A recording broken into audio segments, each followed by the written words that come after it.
All right. Being live streamed. Okay, I think we're on. Ready Yay! to rock and roll. Awesome. Well, happy Friday, everybody. It is Fearless Friday once again. I know we're a little later than we normally are, but it's all good and it was worth the wait because we have, drumroll please, Jimmy Murray from Lyon Property Management today. He is awesome. He's an entrepreneur, real estate guy, a real estate mogul. I don't know, something like that. Well, I like that. I appreciate that nod. That's cool. And he's been running his own company for a while and just an all-around cool guy. Like, I think I met you through your social media channels too. A while ago. Yeah. So without further ado, I give you guys Jimmy. Welcome. Thank you for being on the show. Thank you for having me. Excited to be here on Fearless Friday and hoping to share a couple of golden nuggets to help out the listeners. Excellent. We love that. We love that. So tell us about you. Tell us about Lyon Property Management. What do you do? How'd you get started? Yeah, absolutely. So honestly, like my real estate career started on a whiteboard, right? So I came out of college and I had a degree in finance and I started working for Fidelity Investments. So after about 6 months there, I realized the corporate grind wasn't for me. So I joke with a lot of people that I meet now that I'm a corporate dropout, successful corporate dropout, because some people make it out and then they have to go back. So fortunate that I've had a level of success and have been able to build a great company. But literally, like one morning I woke up, I wrote 3 companies on a whiteboard that I want to build. The first 2 I launched and I made some money, but not enough. And then the third one was Lyon, and Lyon ended up creating the revenue stream for me to leave the corporate grind. And now we built other additional revenue streams off of Lyon. But that's really how it started. The push to launch Lyon from the idea phase to actually happening, I caught a bad year-end review.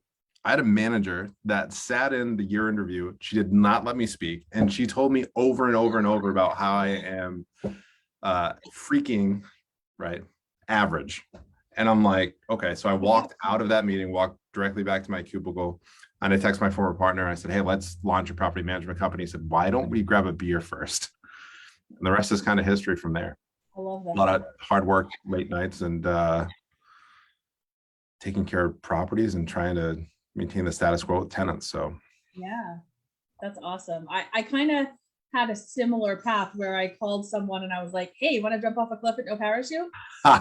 So you know what? That's so funny. So I met this kid. I'll give him a shout out. His name is Matt Jonas. I haven't talked to him in a couple of years. I think he's working at a REIT in Atlanta. But I can remember I sat down with him when I was getting ready to make the jump. And he's like, think about it, it's bunny jumping. He's like, you're going to have a cord. He goes, I know the way that you're thinking about it is when you jump off, you think that there's going to be no one there to catch you. He goes, but you're there to catch yourself because you already know how to make money. If you have to go back to corporate, you can figure that out. Right. He goes, but I know how you are and the way that you're driven. He's like, you're going to figure it out. He's like, you may not like eat really well initially, but you're going to put in the work. It's going to take some time and you're going to get there. So that conversation, you said jumping off a cliff, Matt said bungee jumping, super similar. Right. And I wholeheartedly agree. I love it. So tell us about, for the viewers that aren't familiar with Lyon, tell us about what you guys do and how you sort of got to where you started and then built it up into multiple different streams. Yeah, absolutely. So I bought my first multifamily property at 22 years old. Nice. My dad told me it was single-handedly the worst financial decision that I would ever make in my life. 2 years later, he said, hey, I'm glad you didn't take my advice. So as he saw me starting to achieve a level of success, although, you know, up until last year, my dad still asked me, he was like, do you actually make money in real estate? I'm like, I do, but I'm a cheap real estate investor. So I'll overspend on a property, but like in my day-to-day life, like I'm cheap. It's just like who I am. But honestly, Lyon is a real estate investment boutique that caters to investors that want to invest in real estate. So our primary focus is property management, but we help investors deploy capital in real estate investments. So I can dive a little bit deeper on that, but essentially, as the market has become incredibly hot, our clients have been priced out in terms of the cap rates that they want to buy properties at. So we've turned those clients into hard money lenders to lend on rehabs and flips. We have a couple other revenue sources that I've kind of kept behind the scenes. But if investors are interested in deploying capital in real estate, we have multiple different avenues to help you earn a passive return. I love that. And anybody can do this. You don't have to be a seasoned investor. It could just be No. No, I mean, like, I think about, like, for whatever reason, every year on my birthday, I think about the things that I didn't know the prior year. And like now I think back to when I bought my first one and what I didn't know at 22. And it's like, holy shit. Like, I don't know how I made it. Well, I guess, all right. So I gotta regret that. I do know how I made it. It's just hard work and determination. But like thinking back, it's actually kind of scary what I didn't know. And I think that goes for anything that you dive into. You just got the will and desire to succeed. I think the most important thing too, and we've kind of, I see a pattern emerging between, you know, successful entrepreneurs that we've interviewed on the show before, is that you took the step, right? That's it. So that's it. You just did it. You jumped in, even if you didn't know everything. It wasn't perfect. It wasn't, you know, had a cherry on top. You had no idea if you were going to succeed, but you did it anyways. That's it. Gary Vee talks about ideas are shit and execution is a game. And that's 100% correct, right? Like you can sit and you can talk about it all you want, but you got to execute. And it's all about that imperfect action. Right. If you wait to take perfect action, it's never going to line up. It's never going to work out for you. You got to show up every day and put in the work. And it's a lot of trial and error, but it's absolutely worth it. Absolutely. I think so many times, you know, I think in general, especially with women, I've seen this because I've worked in network marketing, direct sales before. And I see this a lot with women, is that we sell ourselves short anyways. So well, it's not the right time, or I don't know this, and I can't do this, and I can't do that. And it's like, I'm the opposite. I'm like, let's just do it. I'll Google it. I'll get there. To be honest, like some things we do now, my client's like, all right, have you done this before? I'm like, nope, let's try it though. Like, this is the research that I've done. This is what I know, like with some investment vehicles that we're using. Yeah. And I'm like, hey, let's rock and roll. Like, I guarantee you that we're going to work together. I'm going to figure it out. Like, we have an established network. We're going to get there, but just know, like, we'll learn together. But also you have entry level pricing too, right? Because as you develop the skill set, then you can charge a higher price. But it's cool when you have clients that trust you, that you've earned street cred with in other avenues to help you develop other revenue streams. That's awesome. I love that. I mean, so smart. And we've definitely heard very similar things from everybody. So the golden nugget there is just do it, right? Just do it. That's it. Yeah. It might be messy. We actually did a challenge when I first started the company. We did this challenge. It was a 90-day, $1 million challenge. So Grant Cardone, if you've ever heard of him, crazy guy with a helicopter and the whole nine. 10X. Thought he was a joke at first, but then I actually listened to him and I was like, okay, he's pretty cool. So we did this 90-day challenge, and it was to grow a $1 million value company in 90 days. And I was just like, let's do it. Not even scared. I was messaging him going, gas up the jet. You're coming to get me. I'm going to be on stage. Like, I mean, the whole time, I totally didn't even come close to the million. Not even close. But I was like, the end of 90 days came. I was like, all right, we didn't make it. We got another 90 days. Right. But by the way, you look back and it's kind of like what Elon Musk talks about. Yeah. He's like, people set these like 1 year time horizons. He's like, what if you make it 1 month? Right. And like Steve Jobs was really good at that too, where like, if you look back on iPhone launches and different iOS launches, like his team would be like, all right, it's going to take 3 months. And he's like, okay, you have a month or 2 weeks. And the team's like, wait, what? But it allows you to iterate more quickly, right? And that's the action. So rather than taking slow action over, 90 days, or like in your case, 90 days is fast, right? But rather than taking action over 2 years to get a $1 million valuation, you're doing it in 90 days. But think about it, if you get to $100,000 valuation in 90 days, that's still pretty incredible. Right. Absolutely. So there's definitely power. And I love that you said, why not do it in a month? Why not do it? And obviously if people like Steve Jobs and other super successful entrepreneurs have done it, why not us? Right. Like, what are you going to give up? You're going to give up, I don't know, an hour of TV a day, and you can complete an hour of deep work, right? To better your company. Like, that's where it's at. Love it. So when I met you, I actually had my first property that I bought when I was 22, and my mom told me not to do it, which is so funny. Nice. She didn't change your mind on that one though, unfortunately, but so you were placing tenants in properties, and now I would imagine through the pandemic, everything's changed. So how did you pivot from, obviously tenants, evictions, all that stuff kind of got a little hairy during the pandemic. So you were able to pivot your whole business from one thing to the next? Is that an I think accurate? honestly, I think it's a natural extension, right? So even when we launched Lyon, I used to talk about Lyon as a hub, Yeah. right? So it's a core company. So because we are generating income and earning people a return, like we are an investment manager, even though people like, hey, you're a property manager, you manage buildings. But honestly, from my perspective, we've always been an investment manager to make sure that we generate return and take care of our clients. So as we started to bolt on different pieces to the business, that's kind of like from the core business, that was always my idea, right? So if they trust us managing their money and managing their tenants, like what else can we do? Can we help them then acquire properties? Can we help them invest in flips? Can we find wholesale opportunities? So those are all like components that we've launched out. Like I say on the outside of Lyon, but really bolted onto the side to add more value for our clients. It's really more organically grown rather than you had to pivot type thing. Right. I mean, like last year was my first year with my real estate license, and we cleared 12 million in real estate sales. Wow.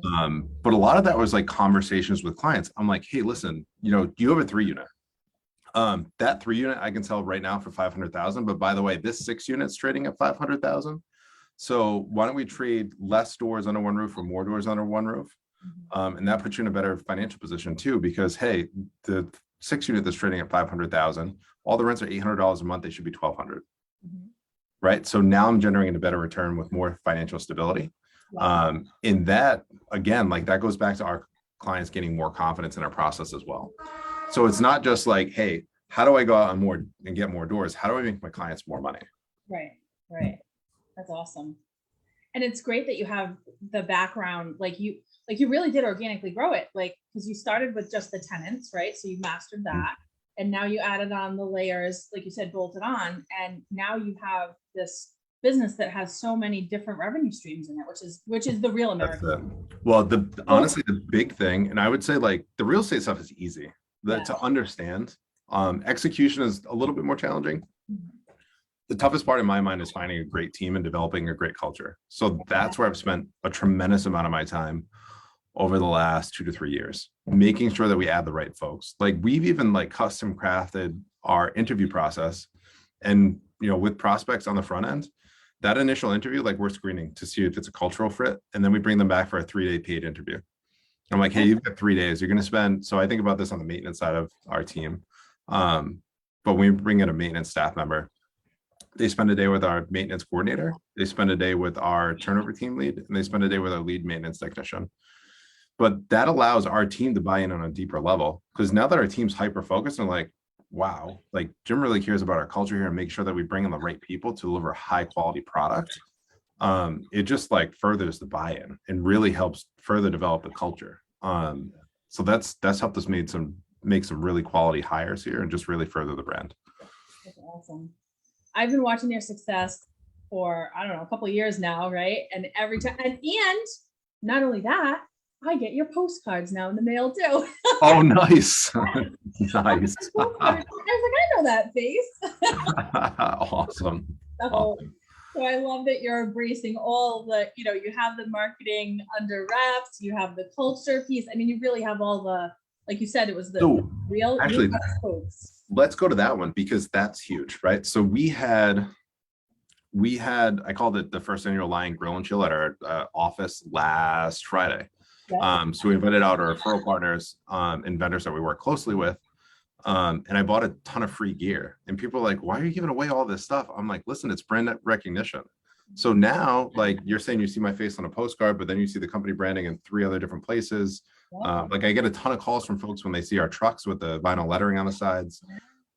Now, when you're ready to make that decision to invest in real estate or work with Lyon, the sales process, I'm already halfway down the sales process.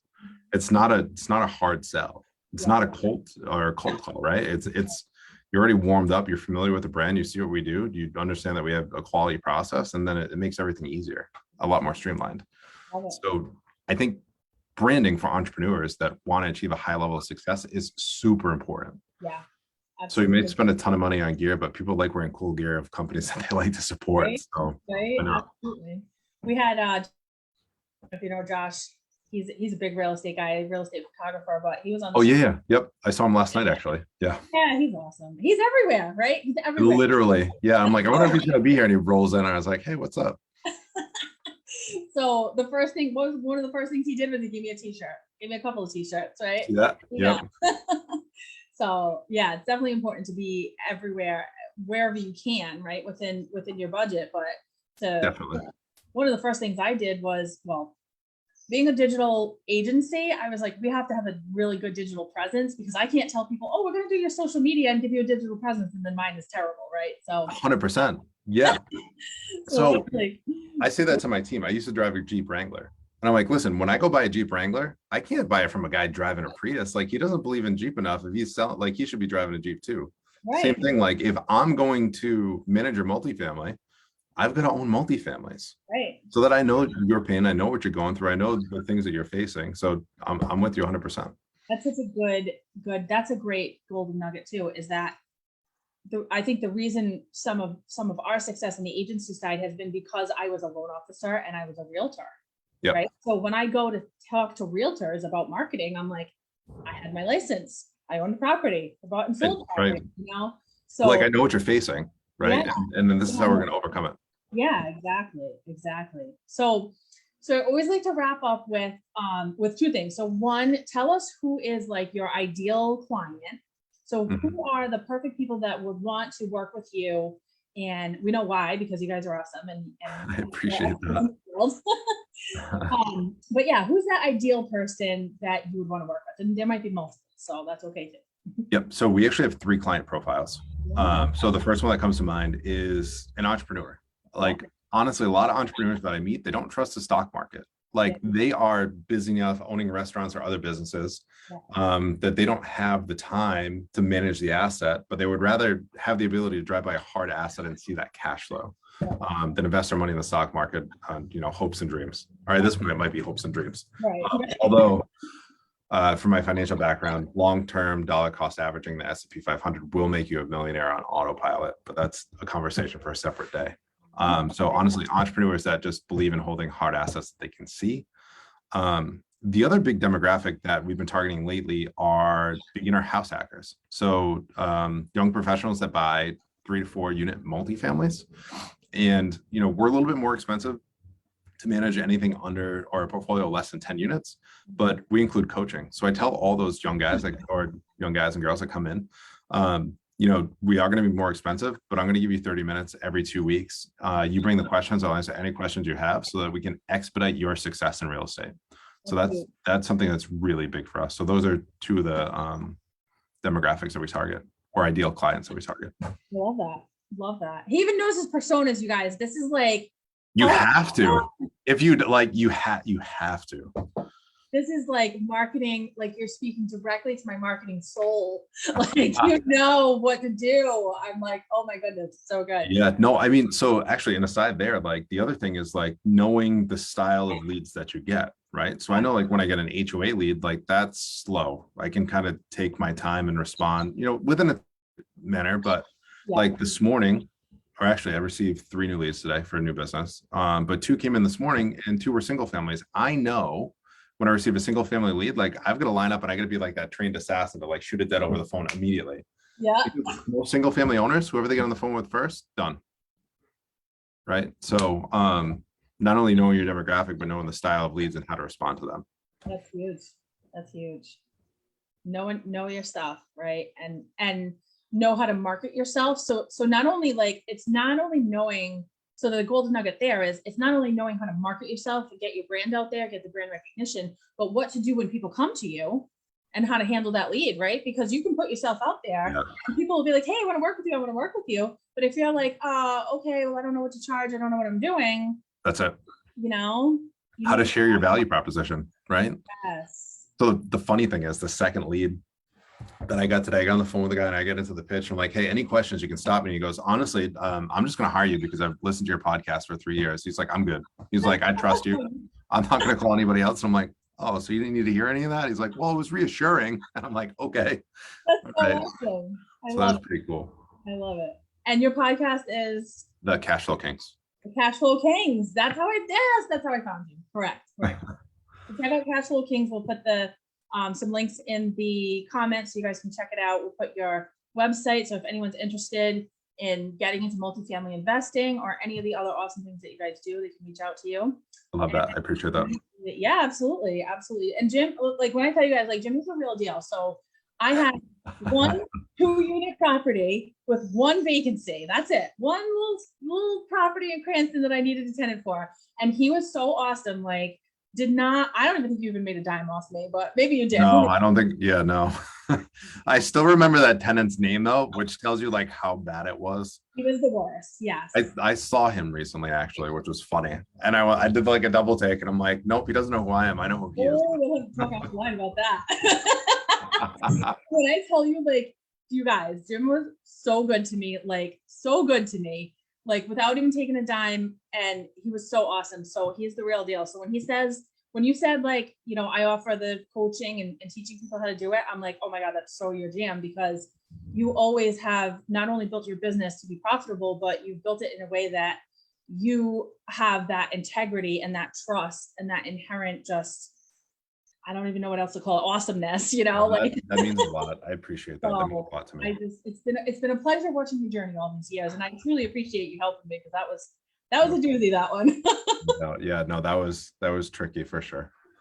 So what I usually wrap up with is, if you had we've had a couple of golden nuggets already, but if you had one thing that you would want to leave, you know, someone who's building their company, or either starting out, or like if you could go back, right, to when you were starting out, what's that kind of advice that you would give people, and what's that golden nugget like for you?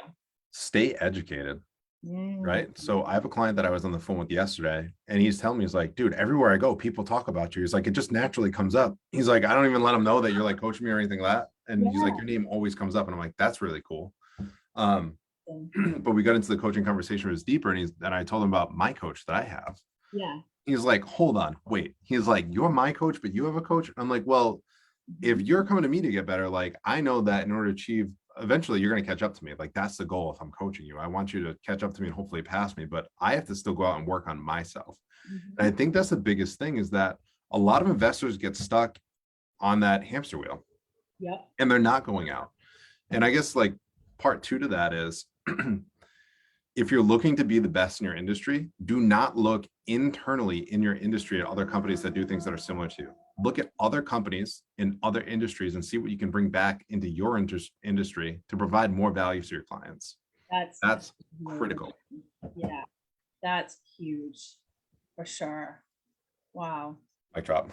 Yes. That is so good. Oh my God, you guys, I hope you've enjoyed Jimmy Murray, Lyon Property Management. He is so awesome. I wish you multiples of success. I'm sure we're going to see huge things from you. I'm waiting for you to go national. I think you're going to be like, I like that. I feel it. You're still young. You can still do it. Awesome. Well, thank you so much for being on the show. And like I said, we'll put the links in the comments, and make sure that you guys can access Jimmy if you need his help, or if you are interested in investing in property or whatever, you know, hit him up, and hopefully you're his ideal client. Sounds good. All right, you guys, thank you again. And we will see you next week with an equally awesome participant. And we'll have another Fearless Friday. All right, you guys, have a great day.